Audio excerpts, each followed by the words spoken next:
はいどうもこんにちは、まみよしです。今回は iPhone 12 mini、iPhone 12、12 Pro、12 Pro Max この4機種すべてを購入して、で実際にね iPhone 12 mini と12 Pro Max に関しては1週間、12と12 Pro に関しては1ヶ月ね使ったので、今回はこの中の機種どれが一番良かったのか、そして機種ごとにねどんな人におすすめできるのかっていうのを解説の方をしていきたいと思います。まずはね僕がじゃあ今どれをメイン機として使ってるのかっていうことなんですけども、まず買う前はねこちらの iPhone 12 mini がね一番いい端末だろうと思って、このコンパクトでスペックも高くてカメラも高画質で持ち歩きもしやすくて軽い最高の端末だろうと思って iPhone 12 mini がね一番気に入るだろうなと思ってました。ただ実際に使ってみると全然違ったので、ちょっとその辺見ていきましょう。この4機種の中で僕が一番気に入って今もメイン機種として使ってる機種は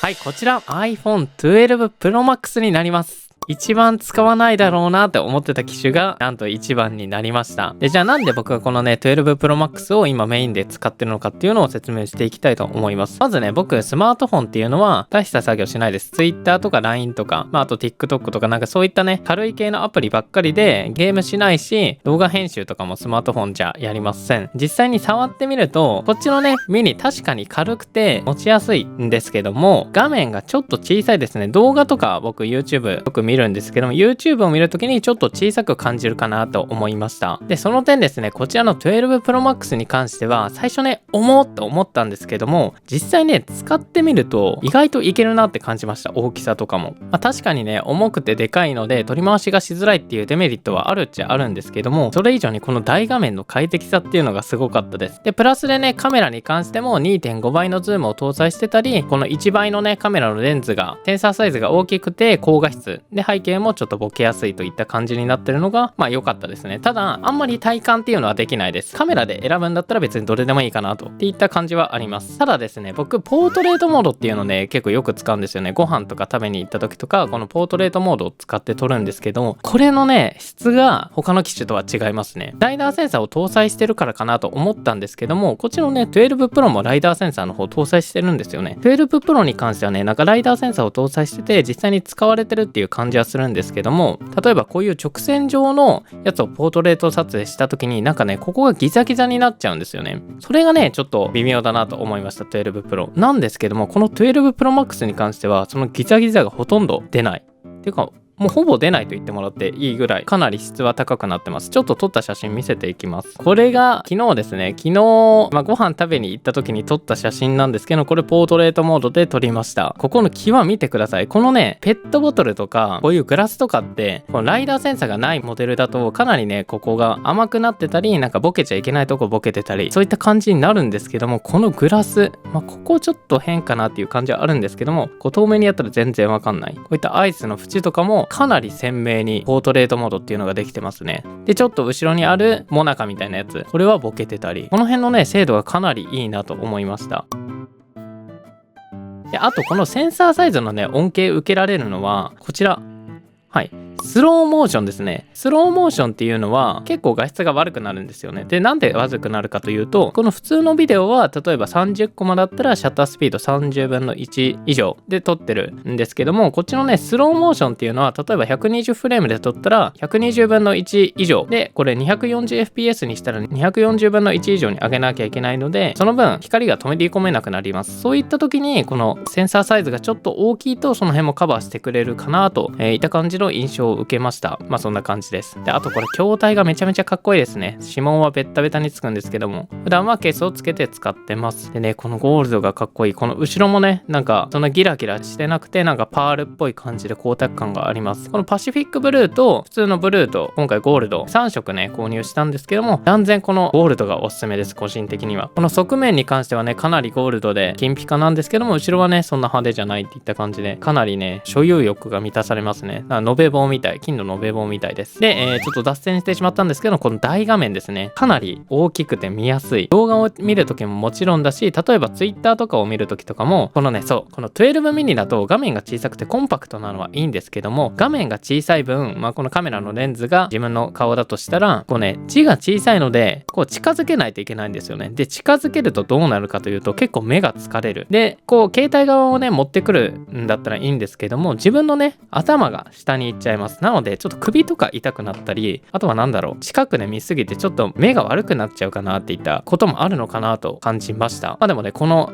12ミニもいい感じです。そういった感じで、僕は iPhone 12 Pro Max をメイン機としてかなり快適に使ってます。ということで僕がね、一番気に入ってるのはこの12 Pro Max なんですけども、それぞれね、いいところがあるので、その辺の選び方、この動画を見てる人がどの端末が一番合うのかっていうのを紹介していきます。まずはこちら iPhone 12 mini。こちらを選ぶ人に関しては、まず一番安いモデルが欲しい人。これは断然12 mini になります。12より12 mini の方が確か1万1000円安くなってるので、かなり安いです。スペックっていうのは全く同じ。で、バッテリーの持ちに関しても僕はね、この12 mini でも十分かなと思いました。ただね、なんかずっと使ってるっていう方は足りないと思うので、モバイルバッテリー持った方がいいかなと思います。ただね、どの機種でも正直モバイルバッテリーは持った方がいいかなと思いました。モバイルバッテリーに関してはバッグの中に入れておけばいいだけなので、何かしらあった時のためにモバイルバッテリーは持っといた方がいいので、そういった方に関しては12 mini でも全然いいのかなと思います。バッテリーに関しては。で、カメラに関しても普通に画質いいです。で、普通にね、端末自体も高級感とかもあります。ガラスフィルム、12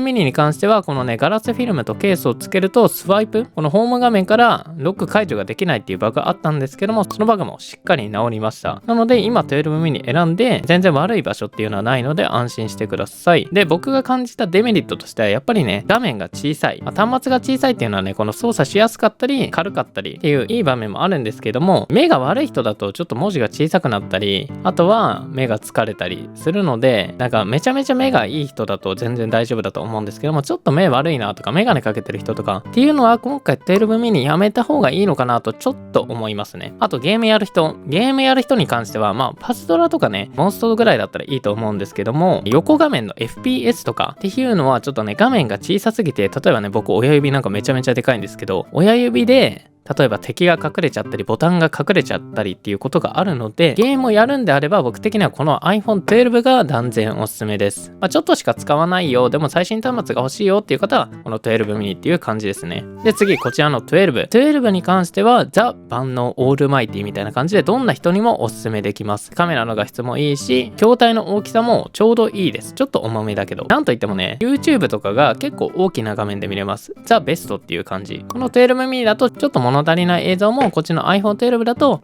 快適に見れるかなと思います。で、ゲームとかもね、横画面でもやれるかなっていった感じ。横に並べるとこのドック1個分違うので結構変わりますね。荒野行動とかで言ったら射撃ボタンでかくしたやつ1個分ぐらいかな。いや、ちょっと分かりづらいな今の。そんな感じでね、結構違うので、僕的にとりあえずどれ買えばいいのかって言われたらこの iPhone 12をおすすめするかなと思います。安いのと小さいのが好きな方はこっちの12 mini っていう感じ。ザ万能っていう感じが iPhone 12です。で、次こちら iPhone 12 Pro。これに関してはですね、望遠カメラっていうのを搭載してます。で、僕はね、今までこちらの iPhone 11 Pro を使ってて、こちらの iPhone 12 Pro も買ったんですけども、望遠カメラね、そんなにいらないだろうと思って、最初ね、こちらの iPhone 12買ったんですけども、望遠カメラ意外と使うかもしれないですね。家の中とかだと、デジタルズームになっちゃう時もあるんですけども、外でちょっとした写真撮る時とか、割と望遠使ったりするなってちょっとなくなって感じましたね。でも別になくてもいいかなっていった感じはあるんですけども、割と望遠で撮ることもちょくちょくあります。皆さんがね、普段写真を撮るときに一番いいからこう大きくしてズームしたりするかっていうので、こちらの12か12 Pro か選んでもちょっといいかなと思いました。で、ライダーセンサーに関してはこれ12 Pro と12 Pro Max の比較になるんですけども、多分ね、物自体は一緒だと思うんですけども、その最適化っていうのかな、こっちはなんかギザギザになります。すごいこれではライダーセンサーちょっといらないなって思っちゃったんですけども、こっちの12 Pro Max に関してはね、ライダーセンサー結構いい感じに出るんですよね。この辺もね、アップデートでもしかしたら改善の方されるかもしれないんですけども、現時点ではこの12 Pro のライダーセンサーはちょっと微妙かなって思ってます。望遠に関してはグッド。で、あとはこの筐体ですね。この筐体の光沢感が好きな人で、12 Pro Max までの大きさはいらないよとか、まあちょっとでも軽くしたいよ、安くしたいよっていう方はこの12 Pro いいと思います。まあ、ただね、これ12 Pro を買おうとしてる人はちょっと一回待ってもらって実際に店舗で触った方がいいと思います。こちらのね12と12 Pro 確か 30g ぐらい違うのかな。これ結構差がありますね。こっちはねスイッと持ち上げられるんですけども、こっちはちょっとよいしょっていう感じでね結構違います。30g なんですけども、かなり差はあります。なので、重さは覚悟しといた方がいいかも。軽い端末で大きい画面が欲しいっていう方は、この2択だったら断然こっちになります。どうだろうな、12 Pro デザインと望遠カメラだけですかね。この2つ、バッテリー持ちっていうのは全く一緒になってます。で、あと3眼がいいか2眼がいいか。まあ、ここのね、カメラの見た目とか、デザインで選んでも正直いいのかなっていうくらいの差しかないかなっていった感じですね。で、あと、プロロー、Apple プロローっていう、その写真をロー撮影できるのが iOS14.3 から入るんですけども、そちらがね、使えるのはこちらのプロとプロマックスのみになってます。なので、写真を綺麗に撮りたいとか、写真をいっぱい編集したい、風景とかを撮って、なんて言うんだろう、その幻想的な写真を撮りたいとか、そういった方はね、こちらの iPhone 12 Pro かなりいい選択肢になると思います。こっちにはね、その機能がないので、そんな感じですね。ただそのね、Apple Pro RAW の写真っていうのは1枚で25メガぐらい使うので、まあ常時使うものではないかなと思います。っていうのがこの3機種。続いて最後、12 Pro Max。これに関してはもう大画面がめちゃめちゃいいです。僕ね、動画とかね、選び方の動画以前出したんですけども、12 Pro Max 画面の大きさだけ選ぶのはちょっとあんまりお勧めしないよって言ってたんですけども、画面の大きさだけでもちょっと選んでもいいかなっていうぐらい、結構この大画面快適でしたね。ただね、この重さっていうのは結構あるんですけども、この重さもね、正直慣れます。ただ、寝てる時にね、こう掴みながら上向けて見るっていうのはかなり辛いです。まあ、リングをね、つければいいんですけど、リング僕まだつけてません。ちょっとね、近々動画でリングも紹介したいと思ってます。ただね、これ、まず筐体が重いので、例えば iFace とかでかくて重いケースつけるともうそれはめちゃめちゃ重くなるので、この iPhone 12 Pro Max を使うんであれば、こういったこれはケースフィニットのフロストエアーなんですけども、これかなり軽い。9g かな。12 Pro Max 用で 9g ということでかなり軽いケースになってます。これを使って普段使ってますね。カメラに関しても、まあ暗いところだとね、ちょっと差がありますね。まあ見る人が見たら結構違うけど、まあ普通の画質とかそこまで気にしないよっていう人が見たら、まあそこまで変わらないかなっていうぐらい。まあ気持ちいいこっちの方が綺麗かなぐらいなので、まあカメラだけでセンサーサイズが大きくなった、2.5 倍になったから買うっていうだけだとちょっと後悔するかも。この12 Pro Max を選ぶ方は大画面が好きで、重さも耐えれて 2.5 倍ズームだったり、でかいセンサーサイズが欲しかったりっていう方がこの12 Pro Max を選ぶべきかなと思います。まあもちろん画面サイズだけでも、あとはこの高級感、やっぱゴールドがいいです、ゴールドが。で、ちょっと次はカラーについていきましょう。カラーなんですけど、まずこちらの12シリーズ、プロじゃない方に関しては、ブルー、レッド、グリーン、ホワイト、ブラックかなの中なんですけども、ホワイトがいいかなって感じました。僕ね、Apple Watch、ブルーを持ってるんで、このブルーを買ったんですけども、この横のアルミ部分に関しては、Apple Watch と一緒の色なんですけども、この背面っていうのはね、全然違う色なんですよね。で、例えば僕ね、iPhone 12 mini、このフロストエアにモモスティックつけて使ってるんですけど、ちょっとはめてみます。はい、こんな感じでつけて、使ってるんですけども、正直ね、この側面の色もわからん。この側面の色もケースつけたらわからないし、裏もね、ちょっと薄くなるので、Apple Watch と合わせるっていうことはしなくてもいいのかなって感じしました。なので、僕だったら今ね、選ぶとしたら、普通にホワイト選ぶかなって思います。ホワイトだとやっぱりケース合わせやすかったりするので、ホワイトがやっぱ、一番無難かなこの12シリーズの色はって感じました。で、続いてこっちのプロマックスに関しては、グラファイト、パシフィックブルー、シルバー、ゴールドかの4種類になるんですけども、個人的なおすすめはね、やっぱりこのゴールドですね。全種類見たんですけども、これが一番今回好きかな。このパシフィックブルーもね、もちろんいい色なんですけども、僕はね、これ好みあると思うんですけど、僕はこの側面の色あんまり好きじゃないんですよね。感じ方によると思うんですけど、僕はね、ちょっと安っぽいなって感じしちゃいましたね。で、それに対してこのゴールドはね、もうすごいです。この光沢感が。金の延べ棒を持ってるみたいな感じなので、なんか置いといてもちょっとね、高級感があります。こっちはねシックでかっこいいんですけども、でグラファイトとシルバーに関しては無難な色で前からある色なのでそこまで変わらないかなと思います。プロシリーズを買うんであればこの2種類が個人的におすすめです。で最後にケースをどれを使ってるのかっていうのを紹介しましょう。ケースに関してはこんな感じでね、フロストエアでこれメムミの薄型ケースになってます。これね比較するために今メムミつけてるんですけども、メムミねこれ取り外す時にね、結構こんな感じで折れちゃったりするんですよね。であとは取り外す時に、僕ここからパリッと取るんですけども、その時にねここのライトニング端子のところが折れちゃったり、こんな感じになるので、取り外したりする方っていうのはね、薄い部分が劣化しちゃうかなっていった感じはあります。で、僕が気に入ってるのはやっぱり薄型の軽いケースで、この2択になるんですけども、この2択今比較してるっていう感じですね。で、両方にね、いいところっていうのがあります。で、今回サイズが同じやつで、これで比較していきましょう。まず両方とも透明っていうのはあります。メムミもフロストエアも。で、このメムミに関してはブルーがありますね。こんな感じで紺っぽい色かな。なのでブルーの iPhone 使ってるって方はこっちのねメムミの方が色合い的には合うかなと思います。ブルーに透明をつけるとこんな感じ。これもね結構いいかと思います。これに関しては好み。まずメムミに関してはここにロゴがあります。でフロストエアに関してはロゴがありません。シンプルなのが好きっていう方はこっちのねフロストエアの方がシンプルかと思います。で次、ここのカメラ部分の切り取り方についてなんですけども、フロストエアは全カットされてます。なのでこことかもむき出しになってます。でメムミに関してはこんな感じでレンズとフラッシュ、そしてマイクっていうのが個別で切り抜きされてます。なのでここのレンズの部分まで守りたいっていう方はこっちのメムミになるかなと思います。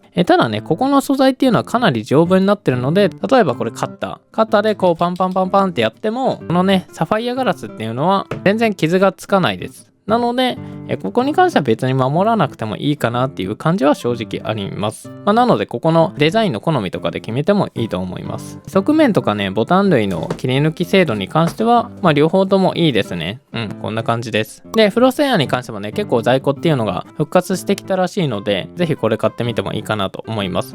これ両方とも概要欄にリンク貼っておきますので、お好きな方買ってみてはいかがでしょうか。ちなみにね、これ素材がポリプロピレンで落とした時に iPhone 衝撃与えたくないとか傷つけたくないっていう方はフロストプロとかハイブリッドプロとかこっちの方がね四つ角にクッションが入ってたり、素材もねゴムっぽい柔らかい TPU かなのタイプなので、こっちの方が端末自体は守れるかと思います。ただ軽いのはこっちですね。僕は軽さを求めるのでこっちのフロストエアで使ってます。でこれだけだとね、この12 Pro っていうのはかなり重くて、結構落としやすいので、次の動画ではねマグセーフをつけてもつけられるリングをつけてレビューの方をしていきたいと思ってます。はい、ということでいかがでしたでしょうか。こちらの4機種で、今2年契約とかが終わった方っていうのは全然今回のね12シリーズかなり買いだと思います。ただね iPhone 11シリーズから12シリーズに買い替える必要はないかなと思いました。来年のね iPhone 13とか、あとは3月とかに何かしら出てくるかもしれないんですけども、それまで待ってもいいし、今買い替えてもいいしっていう感じですね。で 5G に関してはね、楽天アンリミットに関してはまだ